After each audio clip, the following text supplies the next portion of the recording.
to a new episode of the New Standard.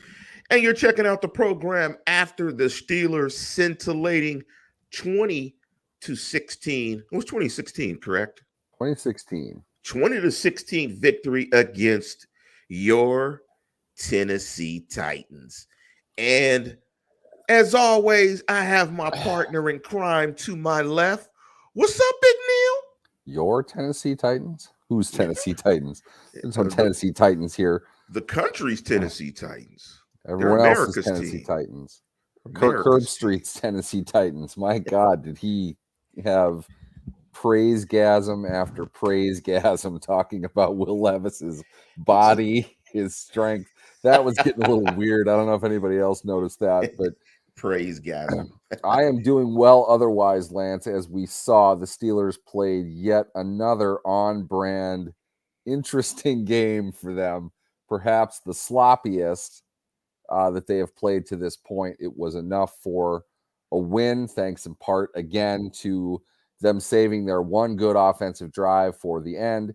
I believe it was a 90-yard drive, and I had even texted Lance It was a prior to that saying, 92-yard drive. this is probably over unless you think that they're going to be able to drive what looks like 90 yards and with 5 minutes to go here for a game-winning touchdown. They were able to pull that off, I thought, largely in part to an excellent night from second-year running back Jaylen Warren. We do have a good comment in here saying game ball goes to Matt Canada. We're going to dip into that because you know what? You guys, you need to find somebody else to yell at because 2 games in a row now, game plan was just fine. The plays are not being made. And frankly, Steelers should have won this game comfortably. They really should have. They had their opportunities. Sloppy, undisciplined. Thursday night football oftentimes looks like that, but no excuse. They were able to pull out the victory to move to 5-3 on this season, which is a weird record for the way this team has played for them to have. I'm going to go and be very actually before I jump into it, if you want to participate in the program, make sure you go to YouTube and do a search for the New Standard, Steelers, Lance Williams, and or Neal Coulong. Please like and subscribe to the program and hit the noti bell so you can get the notifications when we go on live. Also, if you want to hit us via the podcast, however you find your podcast, do a similar search for the New Standard, Lance Williams, and Neal Coulong. Big up to everybody that's hopped on. Laura Top Life. That's an interesting name. Jake Shoot Stuff. That's one of the best names out there. VC, Mel, Jackie. And I want to ask a question because you alluded to it, how Kirk Herbstreit was gushing over Will Levis's guns. I wanted to ask Jennifer, and does Will have guns? Were you guys looking at Will's guns in Laura Top Life? Were you distracted by the guns? Anyway, Kirk was, I know that, but dude's ripped. I'm not downplaying that at all. I don't know what that has to do with him being a quarterback. He's got a good arm, and we saw it. He made some really nice throws. A lot better. He played a lot better tonight than I thought that he would. But like what we talked about, Lance, in the pregame show, their protection was terrible. Steelers were in the backfield every play. Excellent night from Alex Highsmith in particular, from what I saw just at first glance. They really struggled with protection. I think that ultimately became the difference in the game. Yeah, it's and we're going to jump into a lot of these comments. But the one thing before we jump into them, prayers out to Holcomb. Nasty injury. Anytime they don't show when a guy gets hit on the leg after the injury, it's bad. I don't expect to see him play for the rest of the year. And it goes back to something that you said, Neal, when you saw the signings of the inside linebackers, that it was a trio of players that they kind of built in some some depth at the position. And we saw Taekwondo make a big play at the end of the game to end it with an interception as Will Levis was trying to give the Steelers the ball. But again, prayers up to Matty Holcomb. But we saw a Deontay Johnson touchdown catch in a football game. And I just want to ask everybody that's on the chat, what were you doing or where were you living the last time Deontay Johnson scored a touchdown? I bet you some of you guys had kids. I bet you some of you guys, like you, Neal, lived in another state. I bet you some of you might have gone to the moon. Or maybe actually, the last time Deontay Johnson caught a touchdown pass, was there COVID? I'm just It wondering. was just post-COVID. Oh, it was I was just putting post. it together in my head. I've lived in 2 different places since then, in a different state. I got a new job. My wife got a new job. My kid's gone through 2 grades in school, all since Deontay Johnson last scored a touchdown. Now, 2 grades? we talked about this last season when Deontay Johnson broke the NFL record for consecutive targets without scoring a touchdown.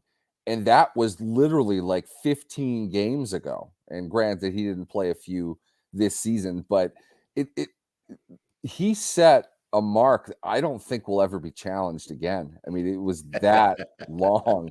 It just doesn't happen within the NFL for one player to be targeted that many times, which is to say, he's not a bum. He's not nobody. He's getting the ball a lot. He just isn't getting into the end zone. And I think that stat probably more than anything personifies the Steelers offense over the last couple seasons. It's not surprising if you watch it because nobody scores. They don't put points up on the board for anything.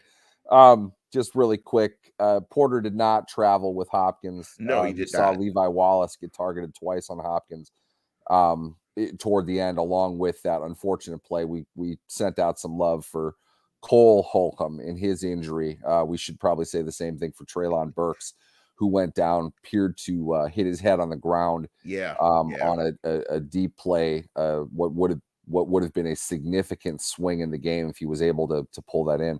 Great effort on his part. Wallace was with him step for step. Great play from Wallace on that. But it was a team effort in the secondary overall. I thought they did pretty well. But the pass rush to me was really the key to this game. Yeah, Levis was not absolutely. comfortable for the overwhelming majority of the time. And you have to credit coverage with that. But let's acknowledge the elephant in the room, Lance. It takes a lot to get called for 4 penalties in a game the way Joey Porter Jr. did today. Not a good night for him at all. And just as a side note, I had texted with Doug Farrar, a frequent guest of this show, yesterday morning, and he was praising Porter. He was telling me that he was writing about him, that he played really well and he's coming on very well. And I was like, I'm still holding my breath on this. I'm not sure. I can feel like a 3 penalty game coming from him, coming up pretty quick. He had 3 in the first drive, and then the one at the end that extended the Titans' chance at scoring late. So, not a good game from him at all. That's a problem. I'm going to give him the benefit of the doubt. I think, and that's largely, he's still a young player, obviously. I think the traits are there. It's a great comment. I think the confidence is there. Lads, I'm tweeting that. He's a young player. I put it up on the screen. Sorry. Scored a touchdown. I'm punchy as hell. Okay, I've been up for a long time. I'm really tired. I'm gonna give. I think everything is there. I think he has some stuff obviously to clean up. The first drive, I think you got a young player, over aggressive, chomping at the bit. I love the confidence. I love the traits. I think he's going to be a solid guy. I'm not worried about it. I'm not worried about it so much. I'm much more worried from a coverage perspective with Patrick Peterson. Now, yeah, that's who I'm worried about. I'm worried about Patrick Peterson and Levi Wallace because, boy, yes, like Melvin said, Pat Pete is old and terrible. But I want to Two jump into penalties for him, and this is, keep in mind, this is game 2 of the experiment of him playing in the slot, which is something, if you might recall, diehard fans of the show, we had Tyler Fornes of Vikings Wire on back in March. Yeah, that was a while ago. When the Steelers signed Patrick Peterson. That was the main thing we talked about. You can't play him in the slot. He's not going to be able to compete. And that's a lot of what the broadcasters said tonight about him needing to get away with this. He's got to find any advantage he can come up with. It's because he's completely overwhelmed. He is not quick enough laterally to handle guys in the slot. So he's grabbing. And this is what you can expect. Teams are going to continue to do this up and down. And not to get too far ahead of the show, we've got a weekend off, and Green Bay is coming to town after that. That's a team that likes their slot receivers. They're going to go after him pretty hard, pretty aggressively. That's going to be a future problem. Secondary wise, when you're not even close to talking about Levi Wallace having the worst game, something weird happened. And that's what we saw tonight. Let me ask you this, Neal, in terms of stat keeping, just on a note. I'm looking at the game book here, and we were talking about the pressure early, and the Steelers had 4 sacks in the game. They had another 10 quarterback hits. The way they do the stats, do they count a hit when you get a sack? Is it? Yes. Or is it okay? Quarterback hit is also a sack and quarterback hit, pressure. Okay. It's not a hurry. A hurry is the stat you use to indicate that no hit was made. Okay. And they don't, and when you look at the game book, they don't calculate hurries. They just calculate hits, and they calculate sacks. And so the Steelers had 4 sacks, 10 quarterback hits. Yeah, they were in the backfield all day long, and we kind of highlighted that as a matchup that the Steelers we thought would dominate, and the Steelers did dominate. But let's get to the offensive side of the football. And I'm going to say this, and people might not like what I'm getting ready to say. I thought Matty's sideline was solid. I like Matty's sideline. And, here's the thing, right? Coaching, if you've ever coached at any level, coaching involves you're coaching your coaches, you're coaching yourself, you're coaching parents, everything. You're coaching everything. Like, that's part of the job. And, kudos to, Mike Tomlin. I'm just going to guess came up with the thought of putting him on the sidelines. But I don't know if it's actually a difference. But I like Matty's sideline. I think Matty's sideline called a couple of good games in a row. And let me give you evidence of that. On first down, Steelers averaged 5.5 yards a play, and they had drives of 10 plays twice, 15 plays, and 11 plays. I mean, when's the last time we've seen a Steeler offense move the ball I don't know if I'm ever going to use efficiently in this offense, but when's the last time? That's way too much to ask. Slow down. Yeah, like we can't go there. We saw a drive of 10, a drive of 10, a drive of 15, and a drive of 11. And it's amazing that the Steelers still good Steelers drives. Steelers still only had the ball 28 minutes, which is amazing. But when's the last time we've seen that? We're seeing this offense slowly but surely get better. And I'm not going to, I texted you, Neal, earlier this week. I'm not going to play the blame game.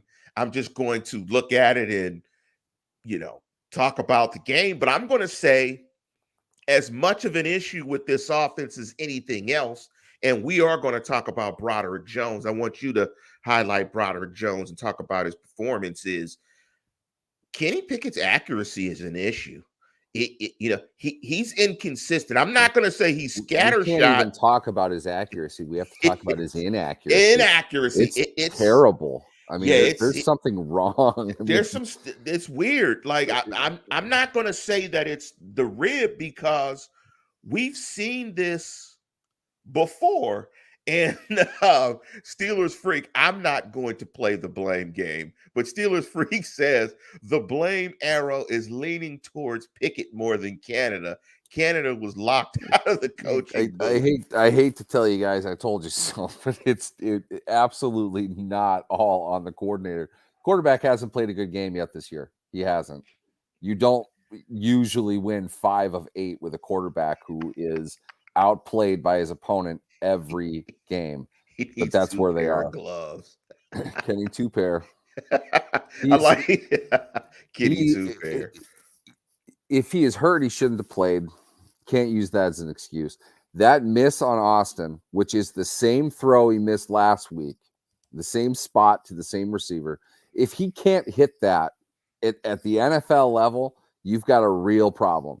He absolutely blew that throw. And that should have been a big gain, if not a touchdown. He missed Johnson again, which happens at least twice a week now. He airmailed one over Pickett. I mean, he missed him by 5 yards. I felt the throw in the end zone that was going down to the one random backup tight end who gets targets in the red zone now. He chunked that throw, as in he put it in front of him in short. Tough throw, but one that, better quarterbacks are going to make that throw. Not a good game. Not from him once again. I mean, it's not even worth. We're not revealing anything new about this. Kenny Pickett, plain and simple, is one of the worst quarterbacks in the NFL, and he has been consistently for 8 games this season. I don't care if he put together a drive at the end, which was Jalen Warren, by the way. Kenny Pickett for 4 quarters is not good. He just got beat pretty clearly by a rookie making his second start who was drafted in the second round. And I'm not going to go there. Will Levis should not outplay Kenny Pickett as badly as he did. And you know what? Will Levis didn't play a great game either. So Will was not. For them to win games like this, it's nobody else in the league does this. No one else is winning like this. Here's the the key word you said is winning, and sustainability. We both know we don't think is sustainable. But here's the interesting thing about Kenny. Kenny threw it better at Pitt. Like Yeah. it seems like it feels as if it's been mentioned, and it feels like Kenny is gripping it. Like when you throw a ball and it sails high, that's mechanics. You're not completing the throw. You're not Your lower following half through. is not transferring. And now the throw where he missed the Pickens, I mean, you got to make that throw. You can't leave that out on the field. That throw has to be made. And one thing I can say about the 2 quarterbacks that played is Will Levis would have made that play for sure. Will Levis might have hit him so hard with the ball, he would have flew out of bounds. Saying that makes me puke. But yeah, honestly, I don't think there's any way anybody could walk away from that game in a vacuum, as in you're not thinking of anything else, draft status, experience, anything like that. Nobody could have watched that game and felt Kenny Pickett is the better of the 2 quarterbacks. And it just, this happens every single week. It doesn't matter who he's playing. If he's playing a former first overall pick, if he's playing the undrafted rookie, Kenny Pickett is substantially worse than every quarterback the Steelers play. And they don't have that advantage in any game they play. Well, I guess to be fair, they did play Jimmy Garoppolo. So Jimmy Garoppolo is probably the one quarterback who is absolutely worse than Kenny Pickett is. And He Jimmy won't got play benched. again. And Jimmy Happy got birthday, benched. though, Jimmy. Yeah, Jimmy got benched. Well, at least Jimmy is still Jimmy. And that counts for a lot when the cheerleaders of the Golden State Warriors see Jimmy on the sideline with the rest of the Niners players. They love Jimmy. They greet Jimmy. That's the thing. You can't feel too bad for Jimmy. It's like, okay, sorry, Jimmy, your NFL career is over. Now go be an actor. That's probably what he's got in front of him. Yeah, go be a great-looking guy with George a whole bunch of money. It's going to Here's do another Ocean's thing. 18. I want you to get loose a little bit because I love 18-hour Neal. I need you to get loose here on this comment from Mel. GP has to know how to toe tap. Let me just take let me Come just on take a now. step back. I'm trying to tee you up on this one. Because I know I love 18-hour Neal. And so Neal, GP has to know how to toe tap. Let me just give you the floor. If we've seen George Pickens do anything, it's that. He can do that. The fact he failed to do it on that play is infuriating to me. I would be beside myself if I was his coach. I don't care if it's at the NFL level where they don't really do that a whole lot. That's embarrassing. The level of disinterest that he has in that play, it's disrespectful to his teammates. It's disrespectful to the team and the fans watching and paying. It's disrespectful to the game of football. It's absolutely no reason he should not know where he is on the sideline. And that's the only reason why that trick ski he calls a foot is halfway out of bounds when he's pulling it in. He had 3.5 yards minimum to get his foot down. He didn't get it down because he's lazy. That's nobody who frequents this show can accuse me of saying I have not been the number one George Pickens supporter since he was drafted. And not to be that guy, but Number y'all didn't one. know who George Pickens was until I told you who he was. I was beyond excited when they drafted him because I thought they'd be able to get this kind of nonsense out of his head, or at the very least, limit it as much as you can. That was embarrassing to a point where it would not surprise me if we hear Tomlin playing mind games or something with him, put another receiver next to his name on the depth chart, that sort of thing. That was a tremendously embarrassing mistake. You cannot do that at the NFL level. They let him off the hook. Nobody mentioned this. Nobody mentioned it. And it's all because they hate Canada or they hate Pickett now. There's nothing to do with what Pickens is doing. He's screwed up plenty. He's left plays on the field. It's not just that Pickett is missing him, which does happen. Pickens isn't making up for it in a lot of ways either. Do you have a catch today? He had 4 targets. Didn't even catch the ball. That's not going to be entirely on your quarterback. He needs to step up and make plays. The biggest issue, and you've heard me say this, pro receivers make that play without question. The catches that Pickens makes are for YouTubers, not for NFL players. What do you want to be? Do you want to be a highlight machine or do you want to be a good NFL wide receiver? He actually had a -1 yards receiving. He Yeah. was targeted And you 5 know what? times. He earned it. He had He 2 earned that stat line today. receptions for -1 yards receiving. He had a long of 2 yards for a catch. He averaged a negative 0.5 yards per reception. Yeah. How many targets did he get? 5? He 4, got 5? 5. Yeah. That's Not at all incredible. surprised. He left a touchdown on the field. All right. This is an offense that scores 15 points a game. He left a touchdown off on the field. And the worst part of it is throwing hands up, bitching about it on the sideline. That's 1000% on you, buddy. All on you. You have ample room to get your legs down, to do what you know that you need to do. Laziness. That's unacceptable. I can't stand that kind of thing because this is when it gets you. If you go about everything that you're doing with a tone of arrogance, if you don't put the effort in on the detailed level for the game, for whatever it is you're trying to do, this is the kind of thing you screw up. And we saw it large as life. Absolutely no way that should not have been a touchdown. It's horrible. I'm laughing at Steeler Free. Pisses me off. He said, I knew it was trouble when I noticed Kenny's then girlfriend had bigger hands than him on draft day. Let's say this about Why were you looking at Kenny Pickett's girlfriend's hands? I don't know. Well, It doesn't seem right.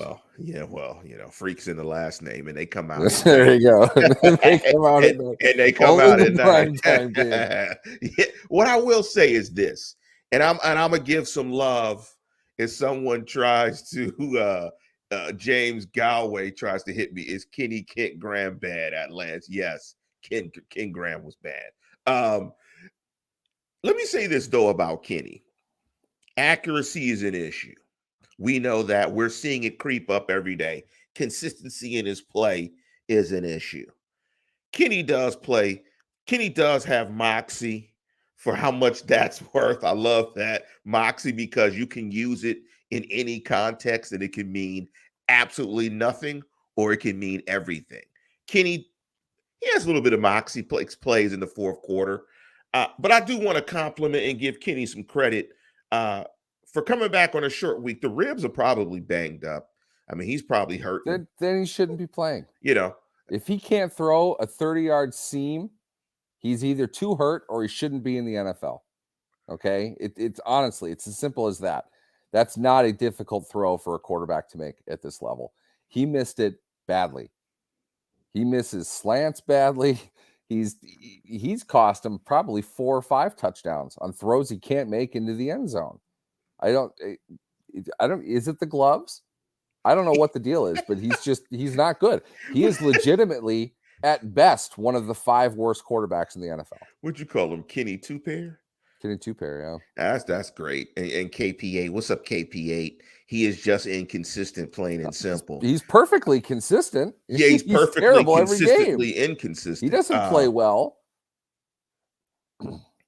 Yeah, Mike Bean pointed out a great point. One throw to Deontay that Johnson fingertip was a great confident throw.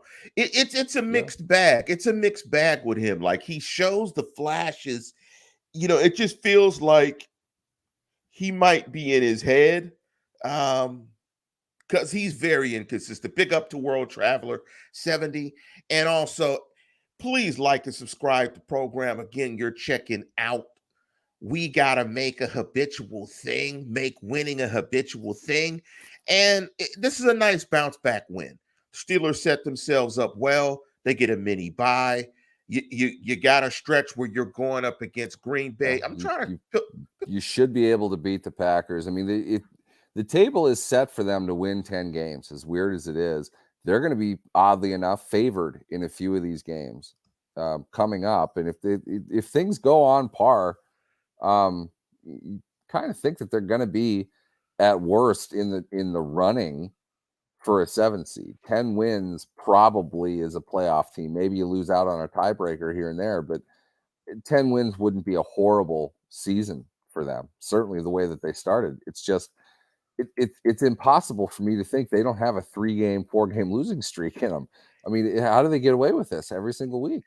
Because they get away with it every single week. Because they get away with it every single week. And here's we've been saying this for 2.5 years. It doesn't make any sense. And to what you're saying, Neal, up next game they got Green Bay.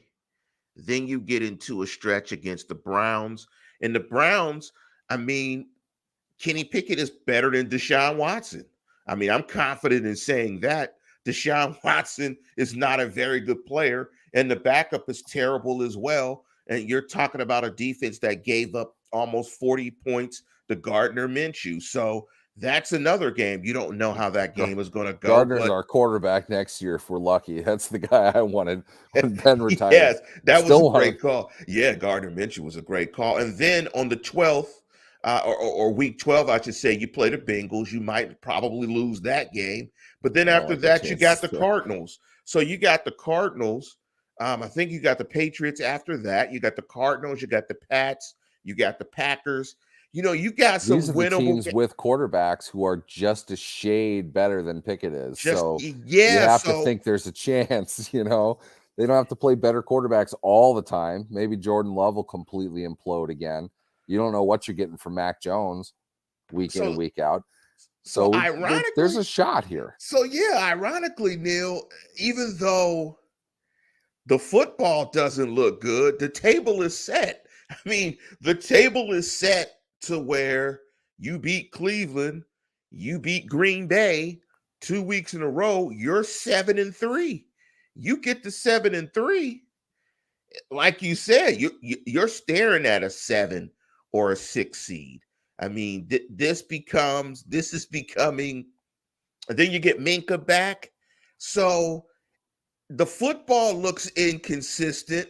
However, Uh, they're in a good position. I want you to talk about Broderick Jones before we get out of here. We're coming up to the 30-minute mark. Broderick Jones made his start at the right tackle position, and it looks like, because Chooks was not on the injury report, it looks like Chooks got benched, and we might be seeing that the tackle tandem is Broderick Jones and Dan Moore. What was your thoughts on Broderick Jones' performance tonight?